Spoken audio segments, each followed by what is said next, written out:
आदरणीय अहिल्याबाई होलकर जी के परिवार के वर्तमान सदस्य आदरणीय उदय सिंह राजे होलकर साहब और अभी जो इस समाज की जोरदार वकालत करते थे हमारे राजस्थान के गृह राज्य मंत्री आदरणीय जवाहर सिंह जी बेडम साहब और बहुत ओजस्वी वक्ता जो प्रधान भी रहे अभी भी हैं और भविष्य भी सुरक्षित कर दिया आदरणीय दुष्यंत सिंह बघेल जी और इनके पिताश्री आदरणीय विजय सिंह बघेल जी और जिनको मंत्री का दर्जा भी प्राप्त है और पहली बार जिन्होंने और इस समाज का नेतृत्व किया और राजस्थान में भी नेतृत्व दिया आदरणीय जगमोहन सिंह बघेल जी और मेरी पार्टी के चित्तौड़ के जिला अध्यक्ष आदरणीय रतनलाल गाडरी जी, संचालक हरिओम बघेल जी, श्रीमान तेजू बघेल जी और यहाँ विराजमान समाज के प्रबुद्ध जन, बुजुर्ग महानुभाव, नौजवान साथियों, बहनों। वैसे अभी मुझे रतनलाल जी ने एक बात बताई कि भाई भारतीय जनता पार्टी ने तो गाडरी समाज को महत्व दिया है, एक नहीं 3 जिला अध्यक्ष दिए हैं अभी। बांसवाड़ा में पूंजीलाल जी और कोटा ग्रामीण में प्रेम गोचर जी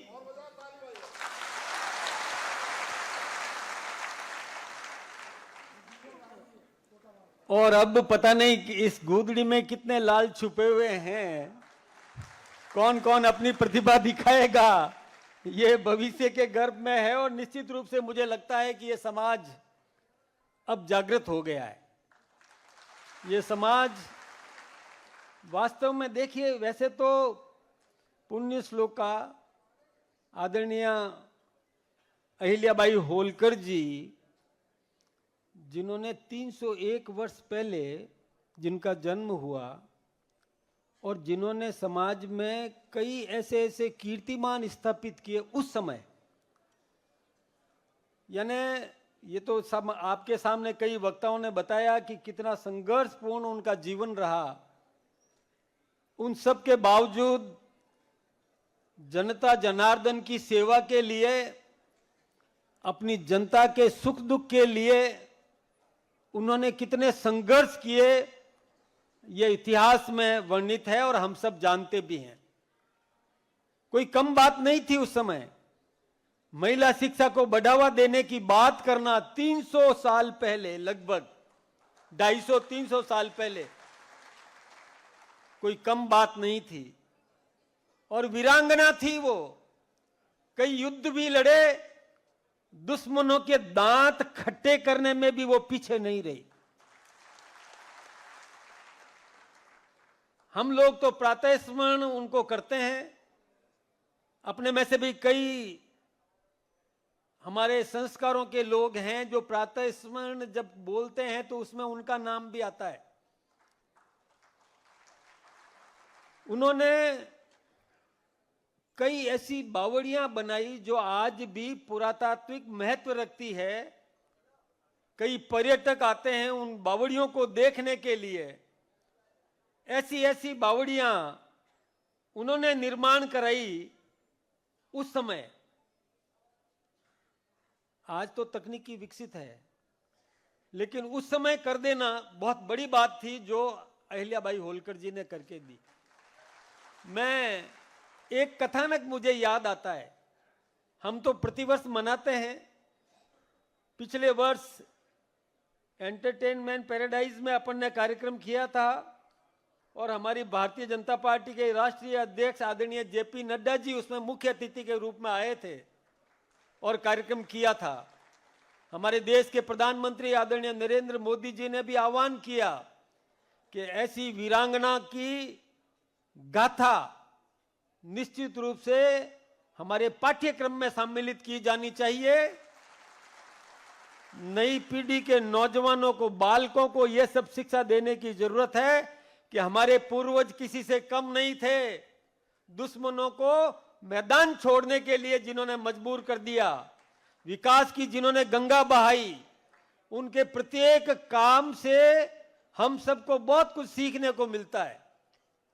एक घटनाक्रम मुझे याद आता है कि अहिल्याबाई होलकर जी के सुपुत्र युवराज वो रथ लेकर के जा रहे थे, तो एक गाय का बछड़ा वो दौड़ करके बीच में आ गया और वो बछड़ा रथ के नीचे कुचल गया और उसकी मृत्यु हो गई। पास में गाय आकर के बिलखने लगी, युवराज निकल गए, लेकिन पीछे रथ लेकर के आदरणीय अहिल्याबाई होलकर जी आ रही थी। उन्होंने देखा कि यहां भीड़ क्यों है, तो रथ रोका, रोक करके पूछा कि क्या बात हो गई, कि साहब एक बछड़े को कुचल दिया। किसने कुचल दिया? तो लोग बोल नहीं रहे थे, लेकिन कहा बताइए किसने कुचल दिया? तो एक व्यक्ति ने कहा कि साहब महाराज कुमार ने।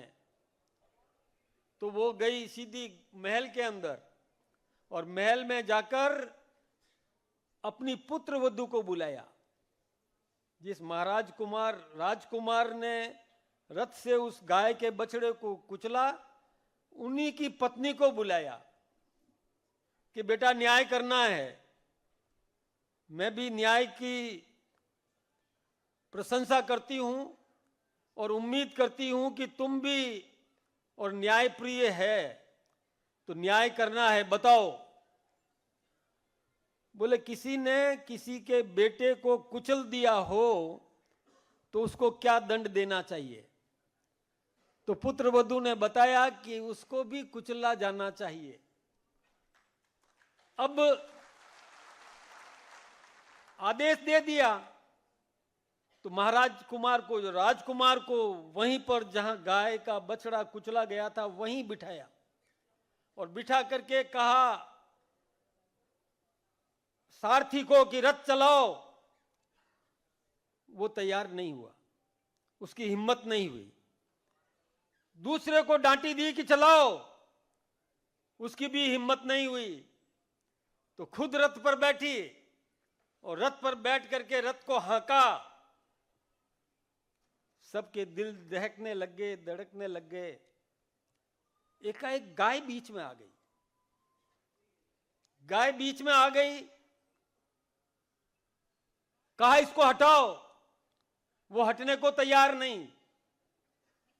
तो विद्वान लोग थे, उन्होंने कहा साहब कि एक अपराध किसी ने किया, किसी के बच्चे को कुचल दिया, तो गाय ये संदेश दे रही है कि मेरे रहते हुए किसी दूसरे के बच्चे को मैं कुचलने नहीं दूंगी।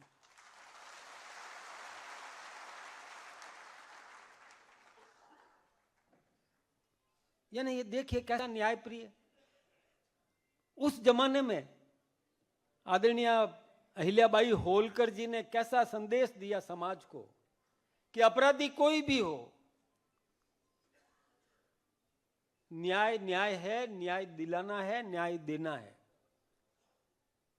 ये सब चीजें हम सबको सीखने को मिलती है। ऐसे महापुरुषों के इतिहास से, उनके जीवन चरित्र से, उनके द्वारा किए गए कामों से समाज को प्रेरणा मिलती है। तो ऐसी आदरणीय अहिल्याबाई होलकर जी के जन्म दिवस पर मैं श्रद्धा से नतमस्तक हूं और ये समाज की भी मैं प्रशंसा करता हूं कि आपके अंतःकरण में भी जो ज्वाला है, आपके अंतःकरण में भी जो आदर का भाव है, ये भाव नई पीढ़ी को भी बताने की जरूरत है, संस्कारवान करने की जरूरत है। न्याय प्रिय जनता भी होनी चाहिए, न्याय प्रिय शासक भी होना चाहिए। ये सारे संदेश हमको यहाँ से मिलते हैं। इसलिए इसका कथानक, इनका पाठ हम सबको निश्चित रूप से नई पीढ़ी को पढ़ाना है। और आपने जो मांग की, अब इतना बड़ा वकील है आपका, वकील, और वकालत भी बहुत मजबूती से करते हैं, दबंगाई से भी करते हैं। तो वकील भी मजबूत और रिश्ता भी है, तो फिर तो पक्षपात माना जाएगा भाई। लेकिन कोई बात नहीं, बहुत अच्छी मांग की आपने। मैं स्वयं भी ये सोचता हूं कि निश्चित रूप से समाज की नई पीढ़ी को आगे बढ़ाने के लिए जो कुछ भी किया जा सकता है वो सब काम सरकार करेगी। निश्चित रूप से समाज की पीढ़ी को, नई पीढ़ी को प्रेरणा देने के लिए हमारी सरकार पीछे रहने वाली नहीं है। आप सबका बहुत बहुत अभिनंदन, बहुत बहुत धन्यवाद।